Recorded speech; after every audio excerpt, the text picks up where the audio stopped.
These true freshmen are poised for big seasons. Let's talk about it.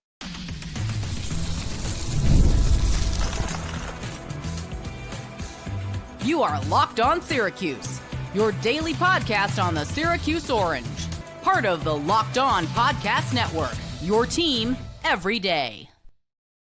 Hello, everyone, and welcome into Locked On Syracuse. I'm Jackson Holzer, and thank you for making us your first listen of every single day here on the Locked On Podcast Network, your team every day. We are always free and available wherever you get your podcast, whether you're watching us right now on YouTube or you're listening to Locked On Syracuse on your favorite audio platform. We are just 9 days away from the start of Syracuse football season. They travel to Atlanta, Georgia to take on the Tennessee Volunteers in a neutral site contest. And on today's show, we are going over the Syracuse true freshmen who are poised to have a big first season with Syracuse football, who perhaps will start maybe against Tennessee in week one. We'll go over what we should expect as far as production-wise from these true freshmen, the defense,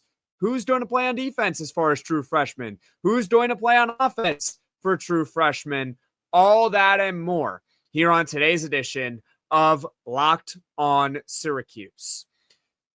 In 2025, in that recruiting cycle, Fran Brown and Syracuse football led the nation with 35 high school commits, according to 24/7 Sports. And today we're going to go over some of those players we expect will play a pretty big role against Tennessee and beyond for this season. A reminder, Fran Brown has demonstrated numerous times already in his short tenure here at Syracuse, last year, of course, being his first season with the Orange, that he is not afraid to play true freshmen. He is going to play the players who he believes gives his team the best chance at winning. Whether you are a redshirt senior entering your 8th year of college like David Reese, or you're a 17-year-old cornerback like Demetres Samuel, Fran Brown, I don't think he really cares about what year you are. He's going to play the player that he believes gives him the best chance to win. Some examples from last season include, but are not limited to, Marcellus Barnes and Murad Watson being starters on the defense for the Orange last year. And Yassine Willis was a backup running back to LaQuinn Allen last season. And even though you're the backup running back, you still see the field a significant amount.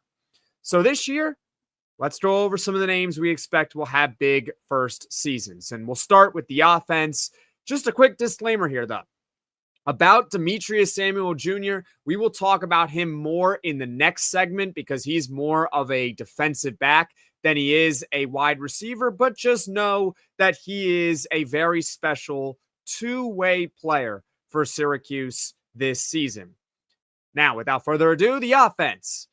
Byron Washington, 6'7", 400 pounds. That's right. According to the Syracuse website, Byron Washington is 400 pounds, 6'7", a 3-star tackle / guard out of Texas.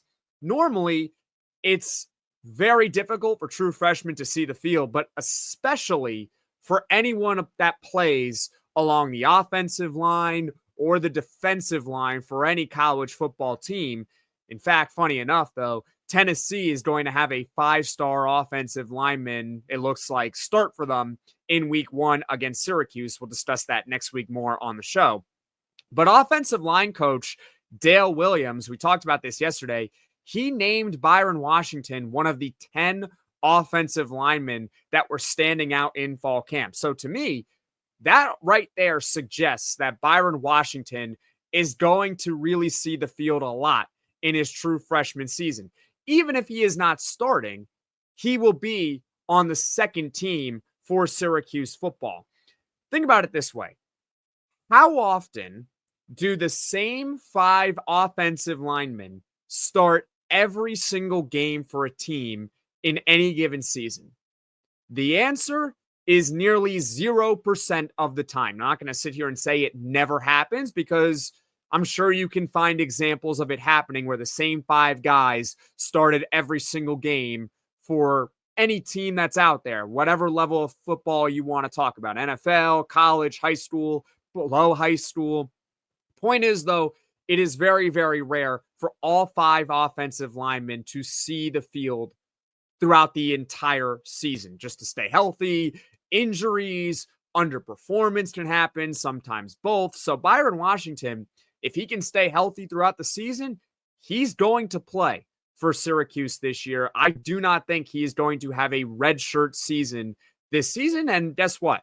That's good. He gets development this year, and hopefully he plays well when he does play for Syracuse in 2025. Another player that I believe will see the field a lot this upcoming season, and perhaps will not use a redshirt year, but there's a little caveat here, is Darius Boobie Johnson, a 5'10", 180-pound, 3-star wide receiver out of Florida. He actually attended the same high school as Syracuse 2026 commit, who's a 5-star receiver, in Calvin Russell. Of course, the school that I'm referring to is Miami Northwestern. Unfortunately for Darius Johnson, and this is the caveat here, is that he's currently dealing with a broken leg, which is going to sideline him for the beginning of this season. We're unsure exactly how many games he is going to miss. I think we talked about it either earlier this week or late last week, that the injury timetable seems to be probably at least the first 3 games of the year that Darius Johnson will be out. However, I want to mention him and include him in this podcast because he was really standing out in the spring and he was really standing out in fall camp. Prior to the injury, Fran Brown was saying how Darius Johnson is running on the second team, sometimes the third team as well. But the second team is really what stands out to me, because if you're on the second team, you're pretty close to being on the first team. It only takes 1 or 2 injuries or underperformance to really get on the field. Fran Brown also called him their own version of Wes Welker. Now, I think that's tremendous praise. I don't know if Darius Johnson is on Wes Welker's level just yet, but the head coach definitely thinks highly of a guy like Darius Johnson. It's just unfortunate that he's dealing with this injury right now, because he's someone who I think, when healthy, is going to see the field for Syracuse, whether it's at wide receiver in the slot or it's on special teams. We just got to hope that Darius Johnson can get healthy for this season and continue his tremendous development so far. A matter of fact, I'm starting to think that with a guy like Darius Johnson, he was a 3-star guy out of high school. Maybe he was overlooked a little bit. Time will tell on that. But early returns on him seem to be that maybe he should have been a little bit higher than where he was rated by the recruiting services. As far as final offense thoughts here, I don't anticipate that much more from the true freshmen on the unit this season. As far as the quarterbacks are concerned, Luke Carney and Rich Bellin, 2 3-star guys with a lot of promise, a lot of potential there. I don't see them getting on the field barring significant injury and or underperformance. The reason why is because the first 3 quarterbacks seem to be Steve Angeli, Ricky Collins, and then you have redshirt freshman Jakari Williams. If you're a 4th or 5th string quarterback and you're seeing the field in year 1, something went really wrong, or maybe it was the bowl game. If Syracuse makes a bowl game and they want to see what they got, who knows? Maybe that happens. But aside from that, I don't really think that they're going to see the field. Maybe offensive lineman Khalil Stewart will see the field, but Dale Williams, the offensive line coach, did not mention him as one of the 10 offensive linemen that has stuck out so far in fall camp, meaning he's not going to be on the first team or the second team for Syracuse this season, unless maybe they make him the backup center, in which case he's by default on the second team if something were to happen to Austin Collins. Of course, it's also possible for some of the skill players that Syracuse recruited in 2025 that they see the field on special teams, but we'll see where they all fall when the official depth chart comes out sometime next week. Which true freshmen on offense do you think are going to have big first seasons for the Orange this year? Comment your thoughts in the comments section below, because coming up, we're going to shift gears and talk about the defense and the true freshmen that stick out on the unit. Stick with me here on Locked On Syracuse. Guys, you've probably heard of Viagra or Cialis. Maybe you've even tried them, but if you're looking for something beyond the usual pill, it's time to meet Rugiet Ready. Rugiet Ready is a next-gen prescription treatment designed to amplify arousal in the brain and boost blood flow. Unlike the usual pills that can take hours, Rugiet's 3-in-1 formula dissolves under your tongue and kicks in fast, on average, in 15 minutes. Effects can last up to 36 hours, so you can stay confident and in control when the moment is right. If traditional options haven't worked, Rugiet might be the answer. Over 150,000 men have already made the switch. Head to Rugiet.com/LockedOnCollege and use code LockedOnCollege to get 15% off today. That's RUGIET.com/LockedOnCollege and use promo code LockedOnCollege for 15% off. Individual results may vary with prescription treatment. Compounded drugs are permitted to be prescribed under federal law, but are not FDA approved and do not undergo FDA safety, effectiveness, or manufacturing review. Please visit the Rugiet website for full safety information. Syracuse football true freshmen on defense that are poised to have a significant role for the team against Tennessee and in 2025. Let's start off with the one I think we're all pretty familiar with by now.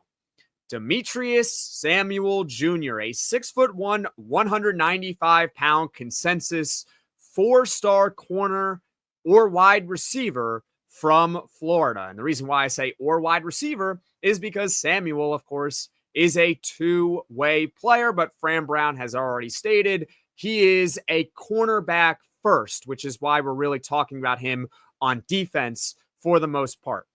Demetres Samuel is the highest rated recruit in Syracuse's 2025 class, I think, regardless of the major recruiting service you want to use. Again, consensus 4-star recruit.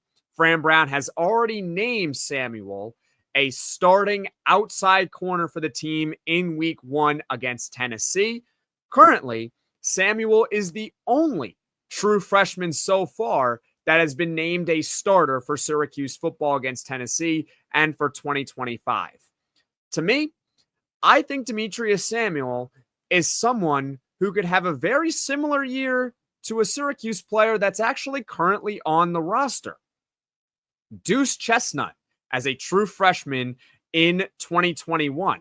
Now, Deuce in 2021, he was a high-end 3-star or low-end 4-star, depending on the major recruiting service you prefer to use.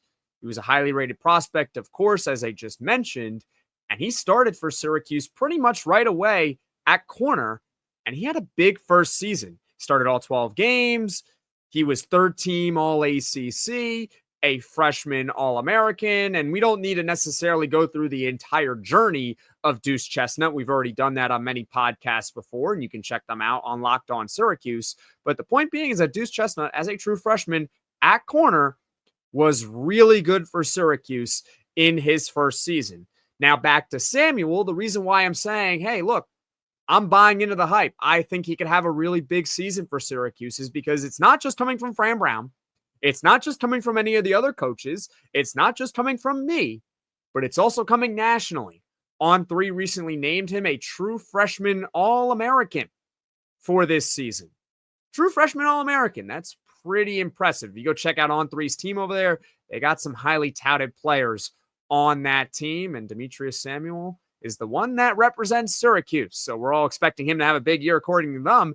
And on ESPN, top 10 freshman for the 2025 season.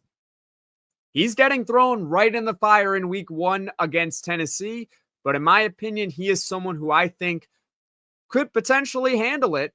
Not just handle it, but actually thrive as a 17-year-old corner in year 1. Second youngest player in all of college football, which we discussed yesterday. And again, if Fran Brown didn't think that Demetres Samuel was ready for the role that he is about to play for Syracuse this season, he would not be starting. He wouldn't. Fran Brown doesn't necessarily care. You're a 3-star, 4-star, 5-star guy. He's going to play, again, the best players that give his team the best chance at winning.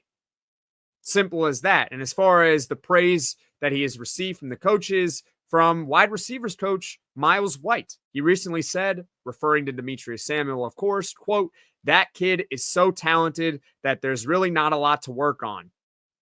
His words, not mine. There is a lot of hype with Demetres Samuel.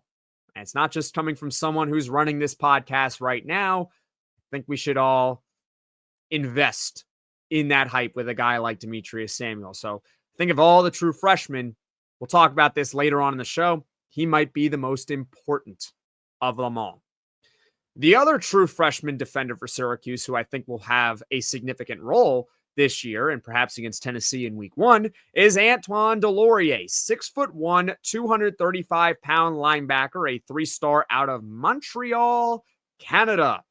Delorier will most likely not be named a starting linebacker for week 1 against Tennessee. I think that's pretty set in stone who it's going to be. Gary Bryant, a South Dakota transfer. And of course, you got Derek McDonald, a returning linebacker for Syracuse this upcoming season. However, I do anticipate that when the depth chart is released, Delorier will be on that second team. And if you're on the second team as a linebacker, not only are you at some point probably going to get a start at any point during the year, he's probably going to play right away in week 1. He's going to be on the field at some point. You're not just going to have Gary Bryant and Derek McDonald on the field for all 100% of the snaps.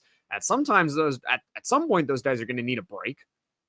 A backup linebacker is going to have to come and see the field at some point. And if Antoine Delorier is a backup linebacker, second team, we're going to see him in week 1 against Tennessee, of course, assuming he's healthy. And kind of like Demetres Samuel with corner, Syracuse does have a history of true freshmen at linebacker being productive right away. Michael Jones and Marlo Wax are the most recent examples. We recently did a hot takes podcast for the defense. We also did one for the offense as well. But one of you mentioned that, hey, I think Antoine Delorier will have 40 tackles.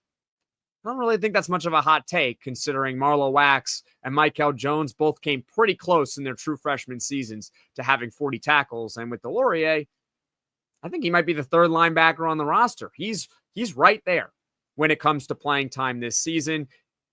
At the very minimum with him, he's going to get a lot of experience in year 1, and we have to hope that by year 2 for 2026, he is a guarantee lock to start for Syracuse on the defense this season. As far as other defense thoughts with the true freshman, similar to the offense. Outside of the top 2, I don't really anticipate many others really getting on the field as far as on the actual defense itself. But one name I would keep an eye on if I were you is defensive back Caleb Singleton, another very talented defensive back, highly rated prospect, high-end 3-star, low-end 4-star, depending on the major recruiting service you use. I would not be surprised if he saw the field as a true freshman this season. Which true freshman defenders do you think will play a big role for Syracuse in 2025? Comment your thoughts in the comments section below. Now, coming up, what sort of production should we expect from these true freshmen in 2025? Stick with me here on Locked On Syracuse. If you're running a business, every missed call is money left on the table. Think about the last time you needed a service. If the first person didn't answer, did you wait? Probably not. You most likely moved on just like everyone else. That's why you need OpenPhone, so you never miss an opportunity to connect with your customers. OpenPhone is the #1 business phone system designed to streamline and scale your customer communications. Do you juggle 2 phones just to keep business and personal calls separate? OpenPhone solved that instantly. See why over 60,000 businesses trust OpenPhone. They're offering Locked On listeners 20% off your first 6 months at openphone.com/LockedOnCollege. That's OpenPhone.com/LockedOnCollege. They'll even port over your existing numbers for free. OpenPhone, no missed calls, no missed customers. This episode is brought to you by PrizePicks, the daily fantasy platform that lets you turn your football predictions into real rewards. Preseason is already heating up, and college football isn't far behind. Whether you've got your eye on big-name quarterbacks or breakout running backs, PrizePicks makes it easy to get in the game. And PrizePicks is simple to play. Just pick more or less on 2 to 6 player stat projections. If you get your picks right, you could cash in and win up to 2,000 times your money. Download the PrizePicks app today and use code LOCKEDONCollege to get $50 in lineups after you play your first $5 lineup. That's code LOCKEDONCollege to get $50 in lineups after you play your first $5. PrizePicks, run your game. How much production do you think Syracuse needs from its true freshmen to have a successful season? To me, it's not about how many true freshmen see the field, but rather of the true freshmen that get on the field, do they actually perform at a high level? Because as we documented with the offense and defense, I don't really anticipate that many true freshmen are really going to get on the field, at least on offense and on defense. Maybe on special teams, of course, but as far as offense and defense are concerned, not much. And again, 35 true freshmen on this team this season, according to 24/7 Sports, which leads the entire nation, but not many are going to get on the field. So let's go one by one through the players that we've really talked about here on this show. Demetres Samuel, not only is he the highest rated recruit in the class, to me, he might be the most important player on the roster who is not a quarterback. Obviously, Steve Angeli is the starting quarterback and Ricky Collins is the backup quarterback, are two of the most important players on the roster. That's just natural given the position that they play. Quarterback, the most important position in football, arguably the most important position in all the sports. But with Demetres Samuel, not only is he a projected starter, he's probably going to be the number one corner for Syracuse, not this Saturday, but next Saturday against Tennessee. Side note, the fact that I can say next Saturday against Tennessee, I cannot believe how this offseason has really flown by. But let's get back to this. I think Syracuse really does need him to have a Deuce Chestnut 2021 type season. Think of it this way. If Demetres Samuel performs well, and he is a true freshman All-American, obviously there's going to be growing pains in there. I'm not sitting here saying he's going to be perfect. He's going to be an actual All-American, just a true freshman All-American. Maybe he gets ACC honorable mention. Who knows, right? But he performs at a relatively high level. He's Syracuse's number one corner. Well, now Chris Peel and Davian Kerr, they have less of a load that they have to carry this season. Chris Peel, your number two corner. Okay, I can see Chris Peel being a number two. And then there's also Davian Kerr. You can see him being a very productive slot corner for the Orange this season as he projects to be the starting nickelback. But if Demetres Samuel struggles and he's not good for Syracuse this season, I think the secondary could be in trouble because then all of a sudden you got Chris Peel being moved up to number one corner. And now Davian Kerr is your outside corner too. Who becomes your slot corner? I don't know at that point. So Demetres Samuel, highest rated recruit on Syracuse's roster for this season as far as the 2025 class, he is a very important player this season. And forget what he might be able to contribute on offense as well, by the way.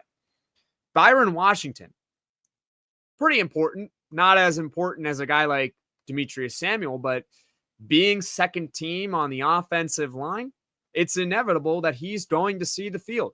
He will play.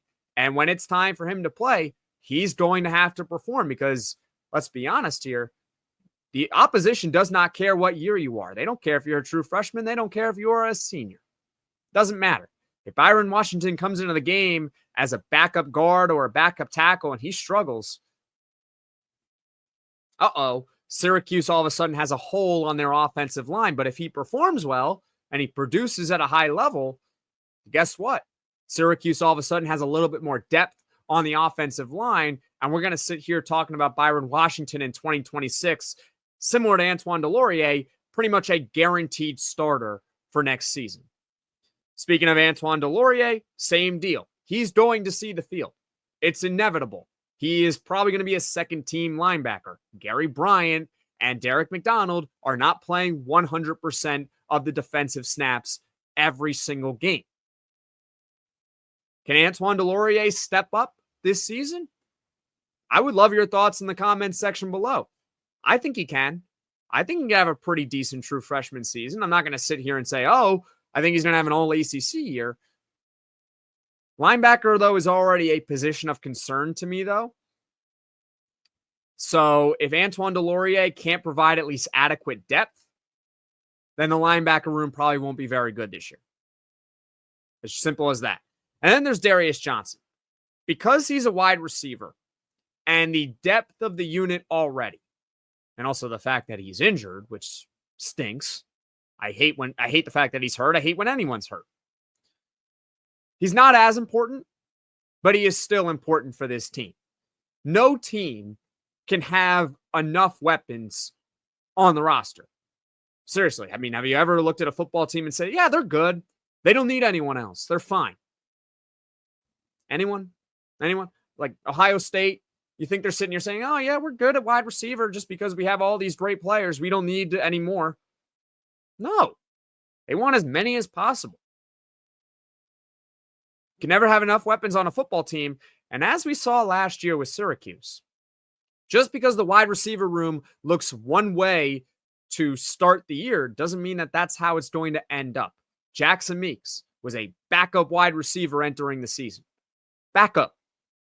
He then became the number one wide receiver, and now he's tearing it up in the preseason for the Detroit Lions as an undrafted free agent.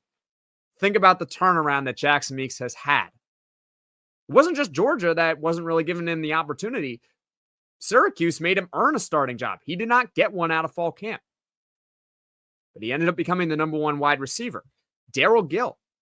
Darryl Gill was another backup wide receiver for Syracuse at the start of last season. And I'm not going to sit here and say, oh, he then became a starter. But he then became the third most productive wide receiver on the team, trailing only Jackson Meeks and Trevor Pena last season. Did anyone have that on their bingo card? No, I don't think so. At least for me. Maybe you did. Maybe you thought that Darryl Gill last year was going to have a big year. Maybe. But I didn't necessarily see that coming from him last season, where he'd be the third most productive wide receiver. So the point being with Darius Johnson is, again, you can never have enough weapons. And so therefore, even when he gets healthy and he's on the second team, he's very, very important for this team this upcoming season. We just got to hope he gets as healthy as he can as soon as possible. Comment your thoughts in the comments section below the production you're expecting from Syracuse's true freshman this upcoming season. Now, as far as what's coming up on Locked On Syracuse here in the near future, tomorrow, of course, we got Poll Friday, a final regular season win prediction for Syracuse football. That's right. Not going to be included in there, though, is a game prediction for Tennessee. Sorry, I'm not going to do that until next week. Sorry, I make the rules. But on Saturday, probably no podcast. But on Sunday, we will be back. Yes, that's right. We will have a podcast on Sunday, recording with Neil Adler from Inside the Loud House. Supposed to be at 10 a.m. Eastern. I will let you know on social media at @LO_Syracuse and on YouTube when that episode is released. I'd imagine sometime around noon on Sunday, you can expect another podcast on this channel. Thank you for making us your first listen today. Now, for your second listen, you have a couple of options. You can check out Locked On Portal Podcast, football recruiting expert Brian Smith. He's got the latest rumors and signings each and every day in college football, high school recruiting, and then later on in the year when we're talking about the transfer portal, all things recruiting, go over to the Locked On Portal Podcast with Brian Smith, also a frequent guest here on Locked On Syracuse. You can also check out Locked On ACC with hosts Alex Dono and Kenton Gibbs. They give you a more broad perspective and all things ACC football. And when basketball season starts, ACC basketball. And of course, if you just want more updates regarding anything college football related, well, you're in luck. We got Locked On College Football here on the Locked On Podcast Network with our host, Spencer McLaughlin. You can find all those channels on YouTube or wherever you get your podcasts. Folks, thank you all so much for watching. Thank you all so much for listening. If you like this podcast, be sure to hit that like button. If you really enjoy Locked On Syracuse, be sure to hit subscribe. And if you can just do me a favor, tell one or two of your closest Syracuse friends about the Locked On Syracuse podcast so this channel can grow and reach all Syracuse Orange fans. And I will see you all again soon.